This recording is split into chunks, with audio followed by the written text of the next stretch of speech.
What's going on, everybody? Welcome to Save Station, the gaming portion of the Geek XP. I'm Carson, and I would just like to quickly say thank you to all of our new subscribers. I know we picked up a bunch of new subscribers throughout E3 and a little after E3, and I just want to say thank you to everyone that's new to the channel. Please make yourself at home, and hopefully our content kind of reaches out to you and you guys enjoy it. Now, speaking of E3, I wanted to go over a very special game that was shown off at Microsoft's conference. And this got me the most excited out of the entire show floor. Out of all the games that were shown, this announcement had me the most excited. I even predicted it, but part of me wasn't quite sure it was going to be there. I kind of was thinking it would, but I wasn't sure. And of course, I'm talking about Ori and the Blind Forest 2, the sequel to Ori and the Blind Forest. It's called Will o' the Wisps.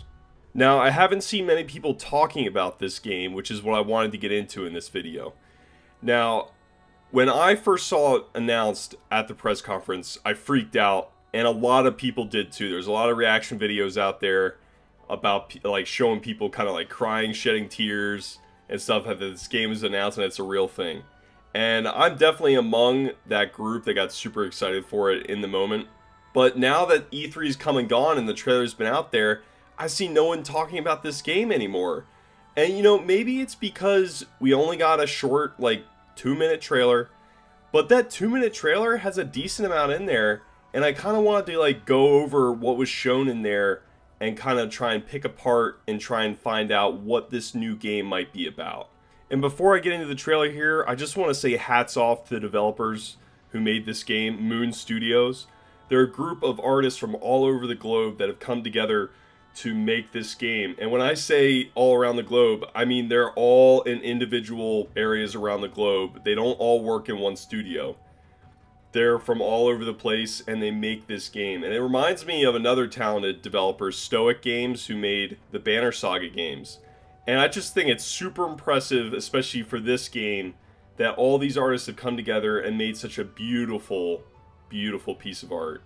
So with that, everybody, I just wanted to also warn you that there will be spoilers from the first game in this video, so click out of this if you don't want to be spoiled on the first game. And with that, I'll get into the trailer. Alright, so we hear the familiar tune of Gareth Coker's composition. He's an amazing musician, and I listen to the Ori soundtrack all the time. And that's the first thing that hits you in the trailer that kind of gives off the hints that this is an Ori sequel. And I thought that was an awesome way to do like a live performance on stage during the conference. And we're met with an opening shot of a stump and a very familiar looking feather. This feather, of course, is related to or is the actual feather from Kuro, the like dark owl being from the first game. And we all know what happened to Kuro. Kuro was wrathful because her hatchlings were killed by the light of the Great Spirit Tree. She was looking for revenge upon the Great Spirit Tree and set all the events into motion with what happened in the first game. And she unfortunately perished by sacrificing herself to try and restore the Forest of Nibble. So we're here, and I believe that's her feather or remains of the feather. We know that she left behind one singular hatchling that is alive, and Ori, I guess, kind of like saved the hatchling before. This is a very, very interesting beginning to this trailer. And before I move on, I just wanted to highlight a few bits of this beautiful composition here in this one singular shot. Here we see a great use of foreground, midground, and background. And that's what this game does so well. They really give you a great sense of depth. This is a 2D side-scrolling game, so in my opinion, depth is so important to kind of convey to the player as you're moving. You know, the background is slowly moving with you, like slowly panning, and then the foreground's going by really quickly and stuff like that to give you a sense of like where you are in this like 2D flat image. Even though there's so much depth to it, like it looks like it goes on into the swamp in the background. And I just wanted to highlight, like you see the foreground here, the little mushrooms on the right, and it's very, you know, it's darker in the foreground usually also. And then you have the midground, which is the focus, It's plainly in focus. It's not blurred out like the foreground is a little bit, and the background is blurred out as well. You see all these little creatures here, and what's really cool about these creatures and the feather, these are 3D assets.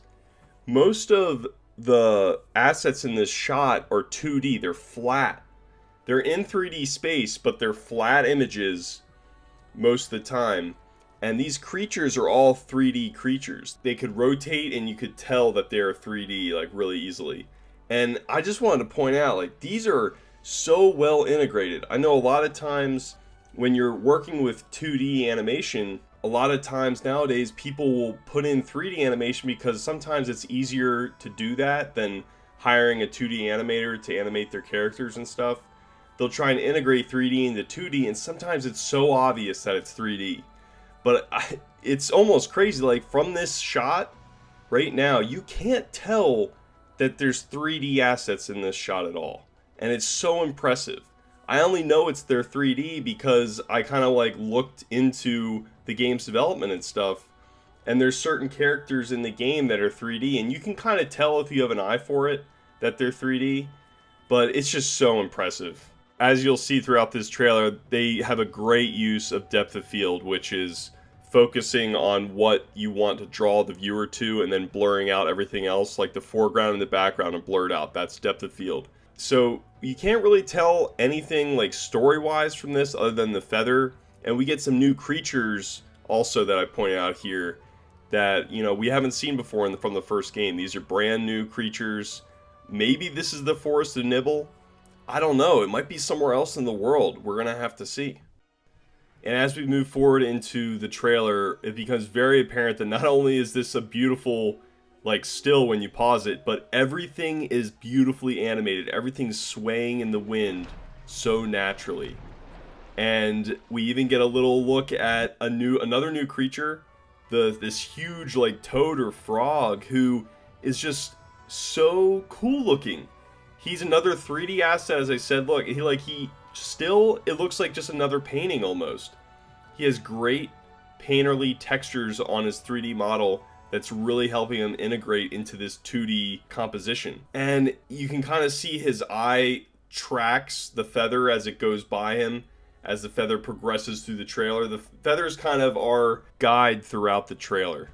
It moves left to right throughout the screen whenever we see it, as it kind of leads us through this mini story that the trailer is trying to tell us. If I had to guess, I would say this beautiful looking frog or toad is probably gonna give Ori advice on where to go next. And man, I can't wait to stumble across this frog or toad in the game because he or she is super cool. So progressing on here, we see another beautiful shot. You see the feather moving from left to right. And we see another really nice environment with a structure, it looks like. And we see a bunch of the same little critters that we saw before. And they all seem to be kind of sad as the light kind of dims down.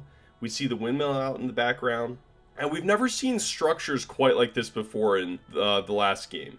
We saw Naru and Ori building little bridges before, but we never really saw like really almost like humanistic type buildings, because like we never saw a mill like that before. Like that's very much like a human thing that we've seen from our world, but it looks like these creatures maybe have built some sort of mill. They're actually very intelligent if that's the case, and they have little glowing huts in the swamp and stuff like that. And I'm really wondering, I'm not seeing any landmarks that I recognize, and I'm really wondering if this is outside the Forest of Nibble and it's not actually in areas from the first game at all. This might just be a new area altogether. Now, as we move on from that last shot, we move into a very dark and eerily lit environment. And this has a very creepy crawly looking spider, like glowy eyes and everything. Glowy little sprouts coming out of them and everything. And this is the one shot where the feather is not seen at all. And I'm wondering, and also I'm theorizing, that this might be the antagonist of the game. And when I say antagonist, this bad guy might just be misunderstood. And that's what happened in the first game. And I think that's the point of what the developers are trying to get across. In the first game, Kuro, the antagonist for most of the game, is driven to take revenge because her hatchlings were killed. But there was no one at fault for killing the hatchlings. This storm separated Ori from the spirit tree, and that's what threw everything out of balance. This naturally occurring storm is what made this happen. So Kuro perceived the spirit tree to have killed her hatchlings, and the spirit tree did kill her hatchlings, but only because it was trying to call Ori back to itself, to be whole once again. There was no intent to kill hatchlings from it, and it just happened. Of course, Kuro didn't know this to be true, and took her revenge out on the spirit tree, and, set events into motion.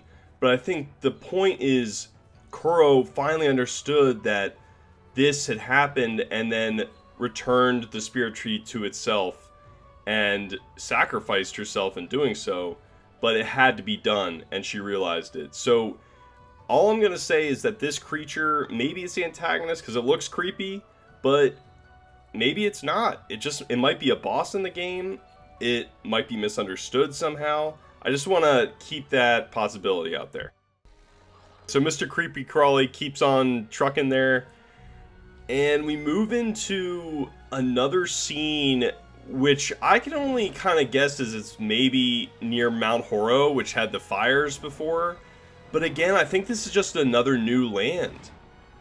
And then we get the big reveal of the little hatchling from the first game that Ori, I guess, took care of by himself. And maybe Naru helped as well. We don't see any Naru in this trailer, but we finally see the end of this Feather's journey as it took us through the trailer, and it landed here next to the little hatchling. And we're revealed to see a bunch of these shadow owls that have perished somehow, and Ori makes his appearance. It was super good to see Ori again, and this would confirm that this was a sequel right here. But this shot right here is just super emotional. The music starts kicking in, and we see this graveyard of these huge owls. And it seems like this in particular couple right here were trying to protect their eggs, and they sheltered them from some sort of blast. And the obvious theory, I think, is like, did this spirit tree kill a whole like mass of these owls when it let forth its light to try and bring Ori back in the first game? I'm like, I don't know if that's what happened, because it affected Kuro and her hatchlings, but this seems to be almost something entirely different. The only reason why I'm saying this might not be the spirit tree's light that killed all these owls is throughout the whole trailer, we didn't see anything familiar. There were all of these new lands that kind of looked like similar places from the first game, but I just can't be sure. I saw that, that spider underground, there's that toad. I'm almost wondering if these owls came from a different area in the world, and Kuro was just kind of like an outlier that kind of like was up on this cliff and stuff with her hatchlings. And I thought that was kind of strange too, is like owls usually are up in trees or in cliffs, except for if you're a burrowing owl. But I think these owls are the ones that fly up in the air and, are like more traditional owls. They have their nests up high, and all of these owls are down on the ground. Looks like they're all coupled up for the most part, and they're huddled around trying to protect their eggs. And I'm like, why are your eggs and hatchlings all on the ground here? It's so strange. And it just makes me wonder, like, is this really the doing of the Great Spirit Tree? He let forth his light and just, like, eradicated all of these owls? It seems so strange to me. Like, this is very much a phenomenon here that I can't really explain away. I almost wonder if this is somehow tied to some other cataclysmic event. And this is what I guess the hatchling is going to find out. And, I'm wondering and theorizing if the hatchling and Ori, they might be a kind of a tag team in terms of game mechanics. Like, you might be able to switch between these characters, have new abilities and everything. And, I'm really looking forward to a bunch of new abilities. Like, maybe we'll see some returning abilities from the first game, because they had a lot of really good ones. But, yeah, in terms of the story, it seems like, the hatchling finds out about this massacre. And if it's the Great Spirit Tree, I would be kind of resentful if I was that little hatchling, and maybe that's how the story's going to go. But if I had to guess, I think this is probably some other outside event that had happened. And the owl is just looking for more of its kin, and this is what it finds. So, yeah, we're going to have to find out more maybe in the future in like another trailer, or maybe when the game comes out. Hopefully, this game comes out in 2018. That's what I'm hoping for. Hopefully sooner rather than later. But yeah, I'm super excited for Ori and Will of the Wisps. And actually, before I go, I totally forgot. The title gives us another little clue, maybe. Will of the Wisps. Like, what is that? A will-o-wisp is typically a little spirit creature of some sort. And the way the title makes it sound like it's like a play on words. It's like Will of the Wisps. So what are the wisps and what's their will? And like I said, it's like will-o-wisp, which is I know like a spirit creature in like mythology and stuff. So maybe they have something to do with this also. Like, it's so unclear, but I had a lot of fun kind of theorizing going through this trailer. Let me guys know what you thought of this. Are you super excited for Ori? Because I'm super excited, and I can't wait for this game to come out. Let me know in the comments section what you thought. And if you like this video, like and share, and subscribe if you want to see more content like this. And thanks again, everybody, for our new subscribers and everything. You guys are the best, and I'll see you at your next save.